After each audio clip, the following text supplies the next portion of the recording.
అక్కడి నుంచి నేను అక్కడే ఉండి కడాన మీరు ఒకసారి చూస్తే బుడమేరులో దగ్గర 5 రోజులు రామానాయుడు అక్కడే ఉండి గండ్లు పూడ్చే పరిస్థితి వచ్చారు. ఆ గండ్లు పూడ్చారు కాబట్టి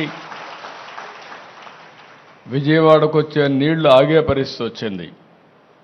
రెండే మార్గాలు, బోల్డర్స్ తీసుకొచ్చి అక్కడ వేస్తే దానిపైన మళ్ళా మట్టేసి కన్సాలిడేట్ చేసి ఒక విధంగా చెప్పాలంటే ఒక యుద్ధమే చేశాం. అక్కడ కడాన ఆర్మీ వాళ్ళు చెప్పారు మా వల్ల కూడా కావలేదు, మేము చాలా టెక్నాలజీ చూసాం కానీ ఇలాంటి టెక్నాలజీ మా దగ్గర లేదని వాళ్ళ చేతులు ఎత్తేస్తే కాదని మన వాళ్ళు నిరూపించారు. దానికి మనస్ఫూర్తిగా ఇరిగేషన్ డిపార్ట్మెంట్ని రామానాయుడు కూడా అభినందిస్తున్నా. అది జరిగిన తర్వాత మీరు చూస్తే ఏ మాత్రం సిగ్గుపడకుండా ఒక రాజకీయ పార్టీ ఇంకా కూడా మాట్లాడే